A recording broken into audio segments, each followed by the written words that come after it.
감사합니다. 모든 것이 감사합니다. 여러분들 또 이렇게 뵙는 것도 감사하고 초대해 주셔서 감사하고 제가 말씀을 드렸지만 사실 그 꼭 아실 필요는 없는데요. 구세군 사관에게 걸맞지 않는 또 숙소를 제공해 주시고 하여튼 모든 것이 또 음식도 제가 오랜만에 하여튼 제 위가 얼마나 호강했는지 모릅니다. 그리고 오늘 찬양 뭐 어김없이 너무 좋았습니다. 이 믿음 더욱 굳세라.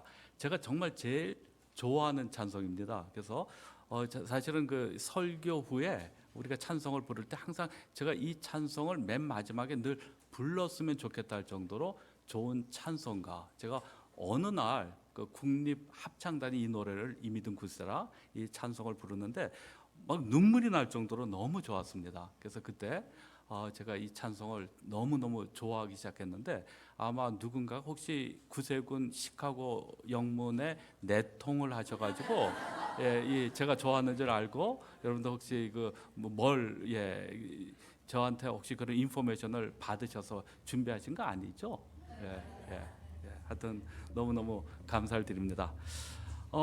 지난 6월에 제가 구세군 사관학교, 그러니까 센트럴 테리토리에 있었던 그 사관학교에서 브랭글 홀리네스 인스티튜트라는 그 세미나에 참석을 했습니다. 미국 전역에서 하와이, 알래스카, 그다음에 심지어는 푸에르토리코에서 80여 명의 사관님이 참석을 하셔서 12일 동안 세미나를 갖게 되었습니다.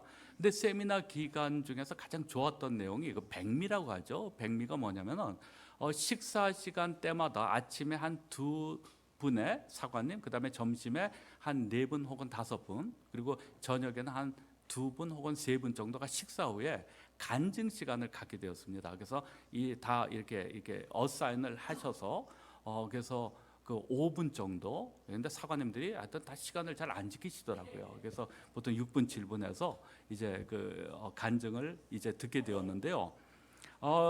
그 이 중에 80여 명 가운데서 저를 포함해서 한국인 사관이 셋이었습니다. 근데 그 중에서 워싱턴 한인영문에서 오신 여사관님 이미경 사관님께서 간증을 하시는데 그 루마티즘 관절염으로 인해서 얼마나 고생을 하셨는지 뭐 조금 더 움직일 수 없을 정도로 엄청난 고생을 하셨던 그런 간증을 하셨습니다. 또 같은 궁극의 사관으로 저보다 한 해 선배인 크리스 우드라는 사관님이 계셨는데 큰 교통사고로 인해서 거의 죽을 뻔했다 살아나셨더라고요. 그래서 제가 제가 사관학교 다닐 때 굉장히 인상 깊었던 것이 이분이 트럼본을 정말 잘 부르셨습니다. 근데 제가 물어봤더니 아직도 트럼본을 가끔 부냐고 물어봤더니 자기는 평생 이제는 트럼본을 불 수 없다고 그러더라고요. 그러니까 교통사고 후유증으로. 그리고 그 델리게이션은 아니었지만 그 사관학교 교관으로 사역하시는 분이 한 분이 계셨는데 메이저 스카 살스버리라는 분이 계셨는데 이분은 물론 사관학교 교관이기 때문에 우리가 그 홀리네스 세미나 하는 동안에 이제 항상 사람들을 델리게이트를 참가자들을 이렇게 도와주셨던 섬기셨던 분인데 이분은 루게릭병에 걸리셔서 늘 제가 뵐 때마다 휠체어에 앉아서 루게릭병 아시죠?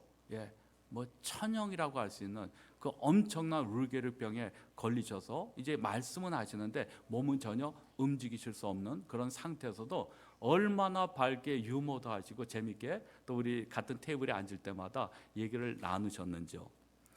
그런데 이 사관님들 가운데서 그 간증을 우리가 80여 명의 간증을 들었는데 이 가운데서 안타까운 사연, 그러니까 곧 상처, 좌절, 실패 등을 경험하지 않으신 분은 한 분도 안 계셨다라고 말씀을 드릴 정도로 많은 분들이 바로 상처를 경험하셨거나 아니면 지금도 상처를 안고 살아가시는 것을 제가 알게 되었습니다.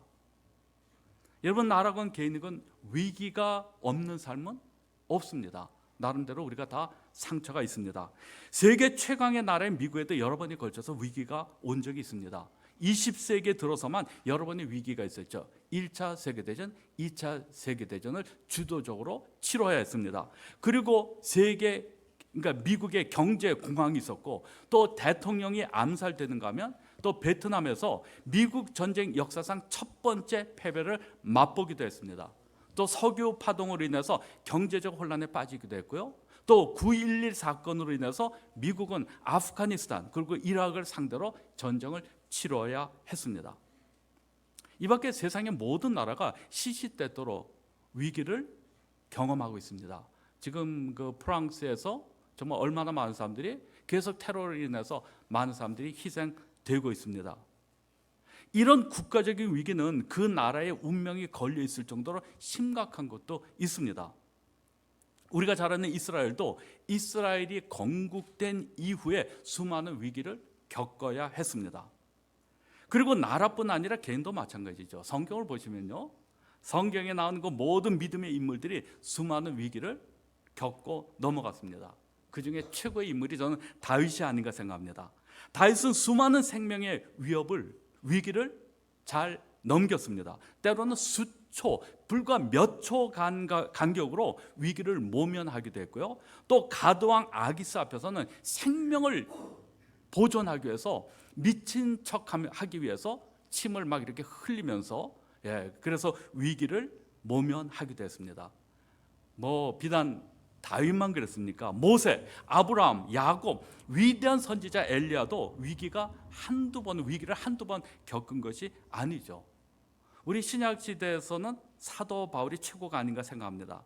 사도 바울이 얼마나 많은 위기를 겪었는가 고린도후서 11장에 소개되어 있는데요, 이렇게 얘기합니다. 내가 수고를 넘치도록 하고 옥에 갇히기도 하고 매도 수없이 맞고 여러 번 죽을 뻔도 하였고 유대인들에게 40에 하나 감한매를 5번 맞았으며 3번 태장으로 맞고 1번 돌로 맞고 3번 파선하는데 일주야를 기품에서 지냈으며 여러 번 여행에 강의 위험과 강도의 위험과 동족의 위험과 이방인의 위험과 신의 위험과 광야의 위험과 바다의 위험, 거짓 형제 중에 위험을 당하고 또 수고하고 애쓰고 여러 번 자지 못하고 줄이고 목마르고 여러 번 굶고 춥고 헐벗었도다.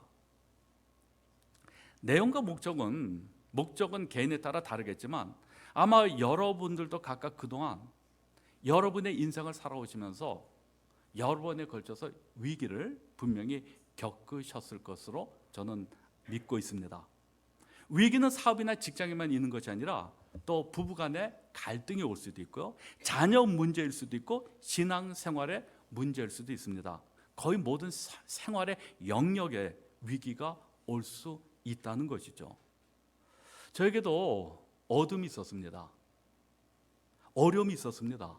제 아내가 잘 알죠. 그래서 결혼하고 한 거의 10몇 년 동안 제가 밤에 자다가 그 악몽을 꾸잖아요. 그러면은 너무 두렵고 무서워서 엉엉 울 수밖에 없었습니다. 그 당시에 제 마음을 가장 잘 표현해줬던 그 노래 하나가 있습니다. 바로 송창식의 고래 사냥이라는 노래입니다. 근데 잘 아십니까? 웃으시는데 가사 한번 들어보실래요? 술 마시고 노래하고 춤을 춰봐도 가슴에는 하나 가득 슬픔뿐이네. 제가 이번에 그 다음에 가사가 정말 이거 보세요. 무엇을 할 것인가 둘러보아도 보이는 건 하나같이 돌아 앉았네. 제가 무엇인가 좀 하고 싶었는데 세상의 모두가 나를 향해서 돌아 앉은 것 같은 그런 느낌을 가진 적이 있었습니다. 이 노래는 1975년에 개봉된 바보들의 행진이라는 영화의 주제가입니다. 영화 보신 분 계세요? 저만 그때 조금 약간 비행 청소년이었나? 하여튼 제가 이 영화를 봤어요. 재밌게 봤습니다. 그런데 여기에 그 주인공이 누구냐면 대학 철학과에 다니는 영철이라는 학생이었습니다.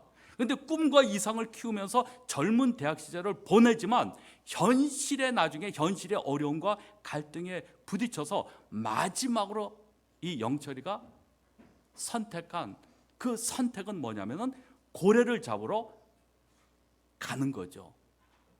뭐라 그럽니까? 자 떠나자 동해 바다로 신화처럼 소리치는 고래 잡으러 노래 부르는데요. 이게 뭔지 아세요? 영화 마지막 장면에 보면 영철이 이제 모든 현실에서 너무 현실이 어렵기 때문에 마지막으로 애인으로부터 버림받고 이제는 더 이상 삶의 의미를 찾지 못해서 바로 빨간 고리를 잡기 위해서 동해 바다로 가는데요. 자전거를 타고 절벽을 향해서 질주합니다. 무슨 뜻인지 아시겠죠? 절벽 위에서 바다로 떨어지는 장면을 제가 영화를 통해서 봤습니다. 이렇게 살면서 위기는 언제나 오게 마련인데 어떤 사람은 위기를 잘 극복하거나 전화위복으로 삼는데 어떤 사람은 이 위기를 극복하지 못하고 쓰러지고 넘어지는 자가 있다는 것입니다. 여러분 도대체 무엇이 이들로 하여금 두 가지 종류의 사람으로 만드는가? 여러분과 저는 당연히 전자에 속한 사람이 되어야 합니다. 이겨야 합니다. 이겨야 합니다. 제가 그 이한나 사관님에 대한 아주 극비사항을 여러분들에게 오늘 제가 나누도록 하겠습니다.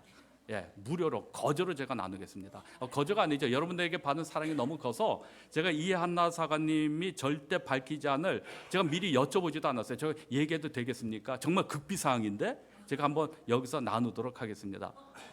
괜찮으시겠습니까?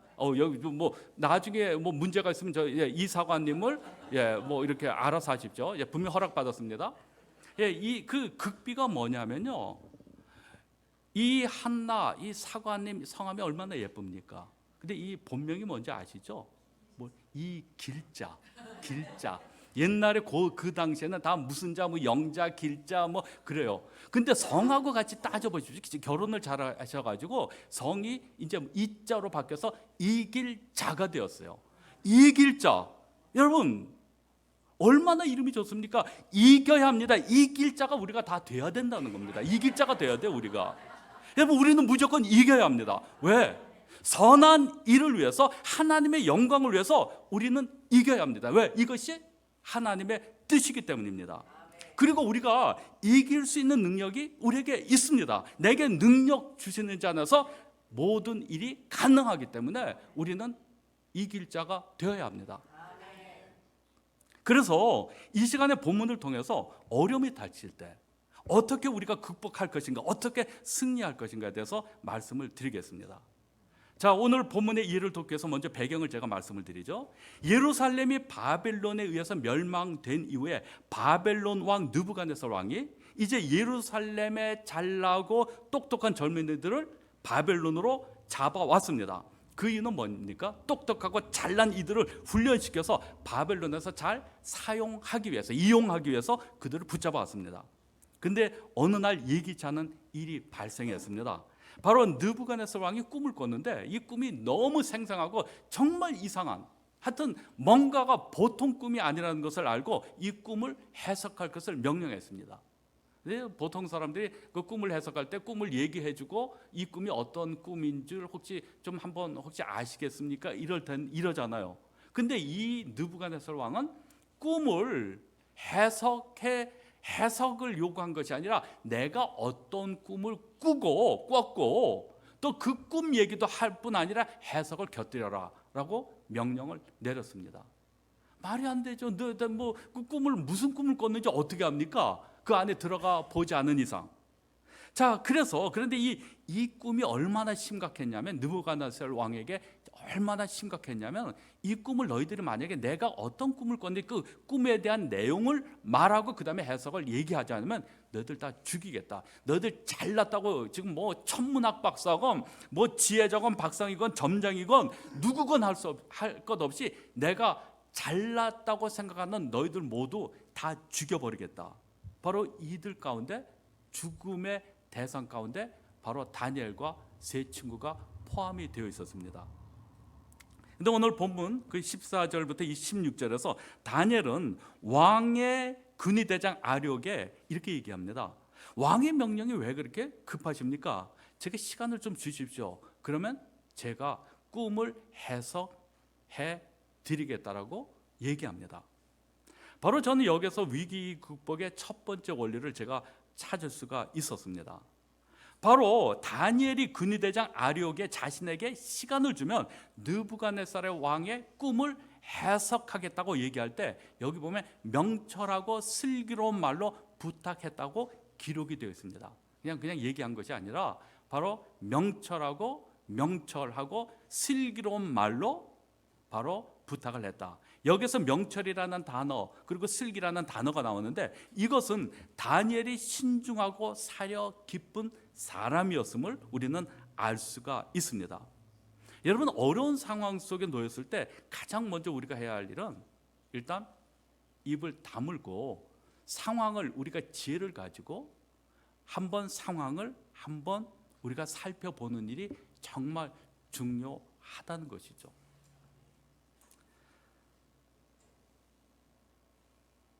잠언 24장 10절입니다. 제가 정말 좋아하는 성경 구절인데요. 네가 만약 환난 날에 낙담하면 내 힘이 미약함을 보임이니라.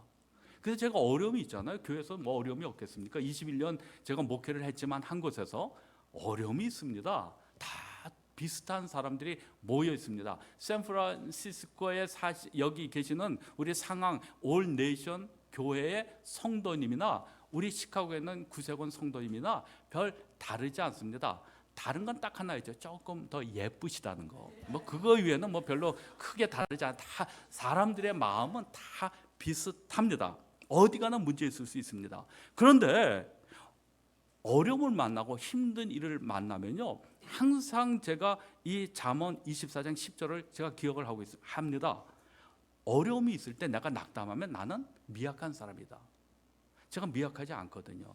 혹 미약한 것처럼 보인다 할지라도 저는 미약할 수 없습니다. 약할 수 없습니다. 저는 강해야 합니다. 왜? 남자니까. 또 목회자니까. 예, 저는 강해야 합니다. 여러분, 왜 어려움을 만났을 때 낙담합니까? 그것은 단적인 증거입니다. 왜 어려움을 만났을 때 약하냐면요, 그것은 힘들어하냐면 약하다는 증거입니다. 지혜가 부족하다는 뜻이죠. 내가 강하면, 내게 지혜가 있다면 두려울 이유가 없습니다. 우리는 내 자신이 강한 것이 아니라 바로 내 뒤에 더군다나 하나님이 계시기 때문에 내가 강한 자로 나타날 수 있다는 겁니다. 여러분, 스스로 과소평가하지 마십시오. 여러분, 스스로를 과소평가하는 것은 하나님을 무시하는 것이요, 하나님을 경홀히 여기는 것입니다. 자, 이제 17절을 보시면 다니엘은 바로 세 친구 하나냐와 미사엘과 아사랴, 앞으로 제가 저희들에게 익숙한 그런 다니엘은 다니엘이고 사드락과 메삭과 아벳느고라고 제가 말씀을 드리겠습니다. 이 세 명의 친구에게 이 일을 다니엘이 얘기합니다. 사드락과 메삭과 아벳느고에게. 자, 저는 여기서 두 번째 위기를 극복하는 어떤 원리를 찾았습니다. 바로 다니엘에게 동력자가 있었다는 겁니다. 다니엘에게 이런 친구이자 동력자가 있었습니다. 여러분, 혼자 때로는 가야 할 길도 있지만 함께 가는 것이 훨씬 좋은 길이 대부분입니다. 정말 능력이 있었던 사도 바울도 바로 혼자 전도 여행을 떠나지 않고 함께 가죠. 바나바와 함께 갔고, 그다음에 나중에 좀 일이 틀어지자 실라와 함께 다녔고, 때로는 브리스길라와 아굴라 부부의 따뜻한 도움을 받았습니다. 가는 곳마다 동력자가 있었습니다.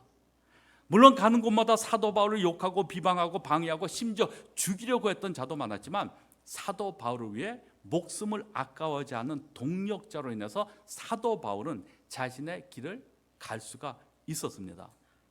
저는 이 교회 안에서 정말 귀한 동력자들이 여러 분 계심을 보고 제가 도전을 받았습니다. 제가 은혜 받았습니다. 예, 제가 정교님 몇 분에게 따뜻한 식사를 대접받았다고 제가 아부하는 거 아닙니다.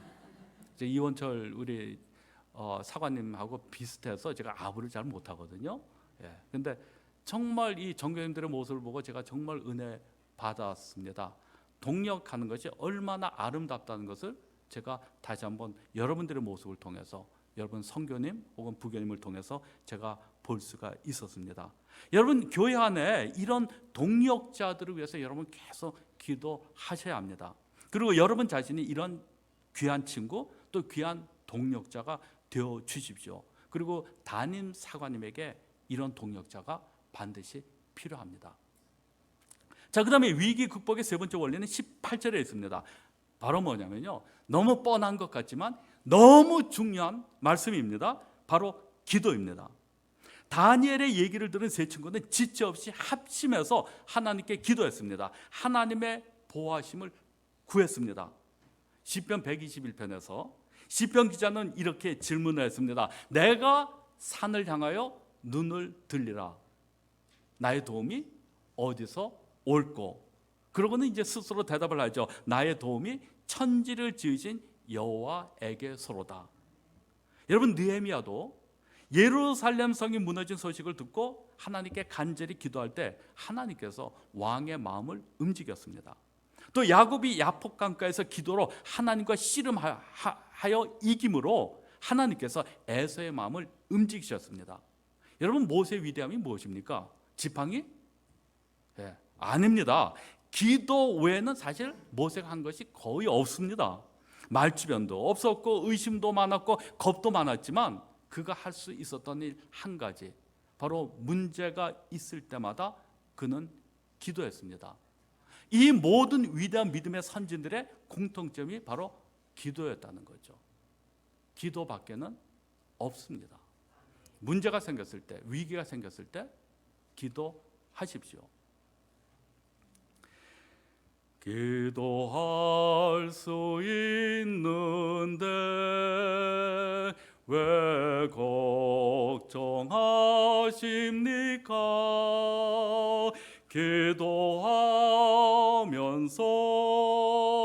왜 실망하십니까? 기도할 수 있는데 왜 염려하십니까? 기도하면서 왜 방황하십니까? 같이 불러보실래요? 주님 앞에 무릎 꿇고 간구해 보세요. 마음을 정결하게, 마음을 정결하게 뜻을 다하여 기도할 수 있는데 왜 걱정하십니까?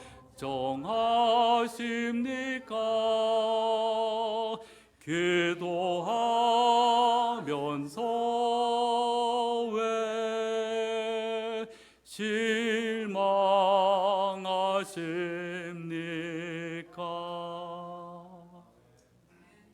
여러분, 기도하실 수 있잖아요. 그렇죠? 왜 걱정하십니까? 왜 실망하십니까? 자, 다니엘과 세 친구는 기도했습니다. 18절을 보니까요, 하늘에 계신 하나님이 이 은밀한 일에 대하여 불쌍히 여기사 다니엘과 친구들이 바벨론의 다른 지혜자들과 함께 죽임을 당하지 않게 하시기를 그들로 하여금 구하게 하니라. 근데 여기서 다니엘이 기도했는데요, 다니엘의 기도, 간구, 도심을 구하는 것은 즉흥적인 것이 아니었습니다. 늘 하나님께 기도하는 삶의 연장이었습니다. 다니엘이 6장을 보면, 다니엘서 6장을 보면 다니엘이 총리가 되었을 때 그를 시기하는 자들이 바로 그 흉계로 왕 외에 어느 신에게나 기도하는 자는 사자굴에 집어넣을 것을 바로 그 법령으로 만들었는데, 그것을 알면서도 바로 다니엘은 하루 3번씩 창문을 열어놓고 예루살렘을 향하여 기도했습니다. 이것을 통해서 다니엘은 즉흥적으로 위험이 닥쳤을 때, 내가 어려움이 있을 때, 뭔가 간구거리가 있어서 간구한 것이 아니라 늘 기도 생활화 되어 있는 것을 알 수가 있습니다. 여러분, 저는 다윗이 골리앗과 싸워 이긴 것을 많은 사람들이 기적으로 하나님께서 도와주셔서 이겼다라고 이렇게 얘기하시는 분들이 계시는데, 저는 좀 다릅니다. 만약에 다윗이 골리앗과 싸우기 위해서 만약에 나설 때 내기를 건다면 저는 다윗에게 분명히 걸었을 겁니다. 왜 그런지 아세요? 다윗이 골리앗과 싸워서 이기는 것이 너무나 당연했기 때문입니다. 제가 만약 다윗을 알았다면 분명히 다윗에게 뭔가 내기를 걸었을 겁니다. 절대 도박은 하지 마세요. 예. 자, 다윗은 골리앗과 싸우기 전에 사울 왕 앞에서 자신에 대해서 이렇게 얘기했습니다. 이렇게 얘기했죠. 다윗이 사울에게 말하되 주의 종이 아버지 양을 지킬 때 사자나 곰이 와서 양떼에서 새끼를 물어가면 내가 따라가서 그것을 치고 그 입에서 새끼를 건져내었고 그것이 일어나 나를 해하고자 하면 내가 그 수염을 잡고 그것을 쳐 죽였나이다. 주의 종이 사자와 곰도 쳤은즉 살아계시는 하나님의 군대를 모욕한 이 할례 받지 않은 블레셋 사람 이리까 그가 그 짐승의 하나와 같이 되리이다. 또 다윗이 이르되 여호와께서 나를 사자의 발톱과 곰의 발톱에서 건져내셨은즉 나를 이 블레셋 사람의 손에서도 건져내시리로다.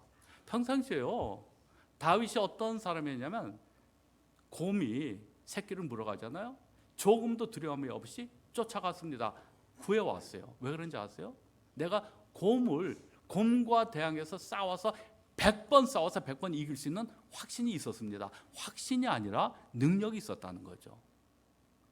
내게 맡겨진 양떼를 구하기 위해서 꾸준한 노력을 통해서 그런 능력이 형성이 되었습니다. 사자도 이겼던 다윗이 골리앗 그래봤자 인간인데 아무리 덩치 커봤자 인간인데 인간에 대해서 두려움을 가졌을 리 없었다는 겁니다.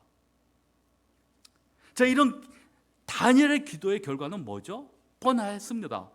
자, 반드시 기도에는 하나님의 응답이 있죠. 자, 19절입니다. 이에 이 은밀한 것이 밤에 이상으로 다니엘에게 나타나 보이매 다니엘이 하늘에 계신 하나님을 찬송하니라. 여기서 은밀한 것이 무엇입니까? 바로 느부갓네살 왕이 꾼 꿈을 보여주셨습니다. 그리고 꿈에 대한 해석을 바로 알게 하셨습니다. 하나님께서 이렇게 불가능한 일도 가능케 하시도록 우리의 기도를 들어 응답하십니다. 그래서 다니엘은 느부갓네살 왕의 그 꿈을 그대로 얘기하고 해석을 했습니다. 그러자 보십시오. 느부갓네살 왕은 놀라서 한 가지 신하인 다니엘에게 엎드려 절하고 사람들을 시켜서 다니엘에게 예물과 향품을 하사합니다. 그리고 여기에 더하여 바로 다니엘이 섬기는, 다니엘이 믿고 의지하는 하나님을 도려 찬양하는 그런 놀라운 모습을 우리는 볼 수가 있습니다. 바로 이후에 다니엘과 세 친구에게는 요새 말로 대박이 터졌죠. 대박이 터졌습니다. 이 생명의 위협으로부터 도리어 재물도 얻었고 세상의 높은 지위를 얻게 되었습니다. 자, 오늘 말씀의 결론을 제가 내리죠. 우리가 위기를 당하여 엎어지거나 포기하는 것은 결국은 다른 것이 아닙니다. 믿음의 부족입니다. 여러분들 교회에서 신앙생활을 하시다가 마음의 시험을 받으시는 분들이 상당히 많이 계세요. 예, 제가 21년 동안에 보면 그래서 그 노래 가사 또 하나 이제 기억나는 게 톡하고 건드리면 가사가 뭐죠? 톡하면 건드리면 예? 터질 것만 같은 그대. 저는 그 가사가 항상 톡하고 건드리면 삐질 것만 같은 그대. 자꾸 그 가사가 생각이 나요. 야, 그 삐짐의 역사 정말 놀랍게 성령의 역사가 일어나야 되는데 왜 교회 안에서 그렇게 삐짐의 역사가 일어나는지 왜 그런지 아십니까?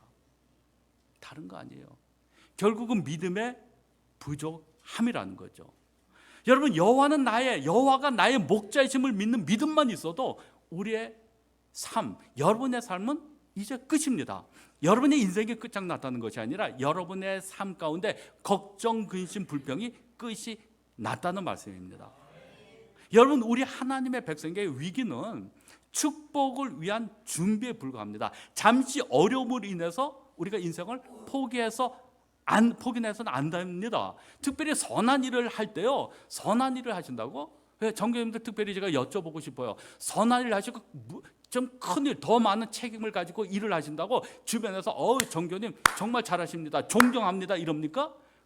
대부분이 그렇지만 그렇지 않은 분들이 계세요. 긁는 사람들 있죠. 깔쭉 자기가 이 교회 주인이야? 뭐 얼마든지 이룰 수 있어요. 시카고에 일어나는 일들입니다. 선한 일을 하실진데 여러분들 어려움 때문에 포기하지 마십시오. 선한 일 하나님께서 원하신 일일진데 끝까지 감당하셔서 하나님께서 예배하신 축복을 받아 누리셨으면 좋겠습니다. 제가 10여 년 전부터 제가 기록하기 시작한 저의 버킷리스트가 있습니다. 그 중에 하나가 뭐냐면 내가 앞으로 죽기 전에 마라톤을 완주할 거야. 여러분 가운데서 마라톤 완주하신 분 계세요? 한 분도 안 계세요? 마라톤? 한 분 계시네요. 네, 한 분. 자, 참고로 마라톤은 42.195km입니다. 그런데 미리 마라톤을 뛴 경험이 있는 사람이, 제가 마라톤 한번 뛰기 전에 누군가가 저한테 이런 얘기 하더라고요. 마라톤을 뛴 경험이 있는 이 사람이 저한테 뭐라면 42.195km인데 30km 지점에서 괴물이 나타나서 뛰는 것을 방해한다는 겁니다.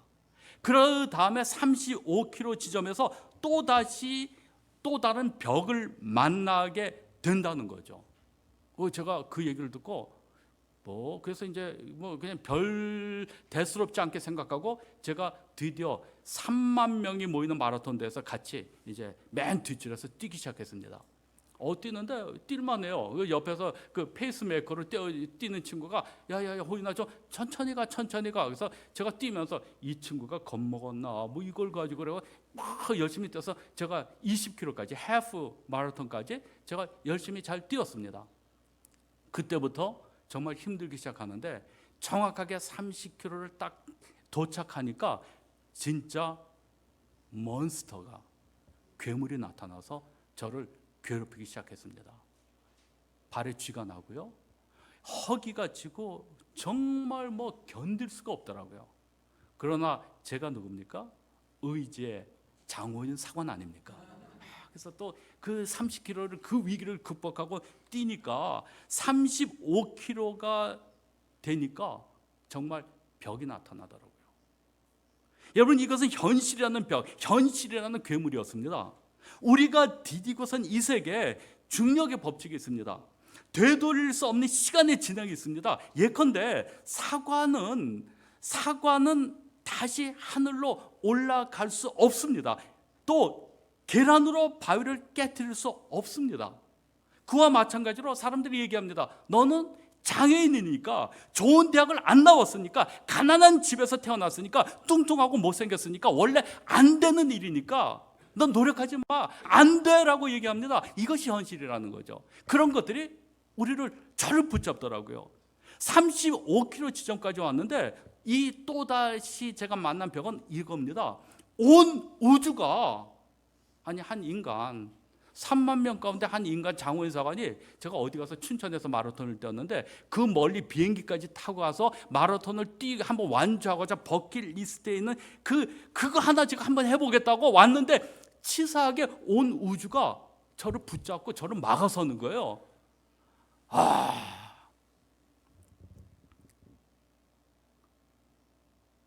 제가 완주했겠습니까? 안 했겠습니까? 완주 안 했으면 제가 얘기 안 하죠. 말씀을 하죠. 방법 하나밖에 없었습니다. 괴물이 있건 엄청난 벽이 온 우주가 나를 붙잡아도 그냥 지나가는 것, 그냥 뚫고 지나가는 것, 이것이 바로 유일한 해결책이었습니다. 지나간 다음에, 완주한 다음에 제가 알았습니다. 그런 벽이 없다는 것을. 그냥 누가 만들어낸 얘기예요. 마라톤 하고 나서 그 희열을, 자기가 느꼈던 희열을, 그 기쁨을 누리지 못하도록 누가 자꾸 말을 한 거예요. 괴물 나타나, 너 안 돼. 그런 거 없어요. 혹 있다 할지라도 내 등 뒤에 누가 계십니까? 하나님이 계세요. 함께 띄워주십니다. 내가 지칠 때 하나님께서 나의 손을 붙잡고 일으켜 주십니다. 여러분, 우리의 인생은 마라톤과 같습니다. 그러나 마라톤은 혼자 외롭게 뛰어야 되지만, 그 군중 가운데서 나 혼자 뛰어야 되지만, 우리에게 주어진 인생의 마라톤은 하나님께서 우리의 목자가 되어 주시고 우리와 함께 손을 붙잡고 걸어가 주시기를 원하십니다. 혼자가 아닙니다. 우리에게 위기가 있습니다. 모든 인간에게 가장 큰 위기는 누구나 유해 없이 죄에 빠졌고 그 죄로 인하여 죽을 수밖에 없었다는 겁니다. 그러나 독생자 예수 그리스도께서 이 땅에 오셔서 우리를 대신해서 죽으셨습니다. 그리고 성령님을 보내주셔서 우리를 도우십니다. 그러므로 여러분 문제를, 위기를, 어려움을 만나셨을 때 여러분 상황을 살피셔서 하나님께서 나와 함께 하심을 기억하십시오. 그리고 동역자를 찾으십시오. 여러분 누군가에게 동역자가 되어주시고 형제가 동감이 얼마나 아름다운 것임을 보여주십시오. 그리고 기도하십시오. 그리고 마지막으로 말씀드리는 것, 포기하지 마십시오. 여러분 포기하지 마세요. 바로 예수 그리스도 그 십자가의 사랑이 나를 끝까지 붙잡았듯이 여러분들도 예수 그리스도의 손을, 저 십자가의 사랑을 꼭 붙잡으시고 바로 앞으로 나가시고 또 그래서 하나님께 영광 돌리시는 그런 놀라운 그런 역사가 이 교회 안에 일어나기를 주님의 이름으로 축원드립니다. 하나님 아버지, 오늘 저희들 또 이렇게 하나님의 말씀을 가지고 함께 나눌 수 있는 귀한 시간 주심을 주님께 감사드립니다. 하나님 아버지, 저희들 우리가 세상 편한 것 같지만 또 풍요로운 것 같지만 때때로 그 누구도 이해할 수 없고 알 수 없는 어려움을 우리가 경험하게 됩니다. 아버지, 이때 포기하지 않도록 도와주시옵소서. 아버지, 이 세상의 모든 편견 또 모든 사람들의 그 비아냥 소리를 우리가 뒤로하고 오직 우리 앞에서 우리를 부르시는 그 목자의 음성을 따라 나아갈 수 있는 여기 계신 우리 모든 사랑하는 형제 자매들이 될 수 있도록 주님 늘 인도하여 주시옵소서. 예수님의 이름으로 기도드렸사옵나이다. 아멘.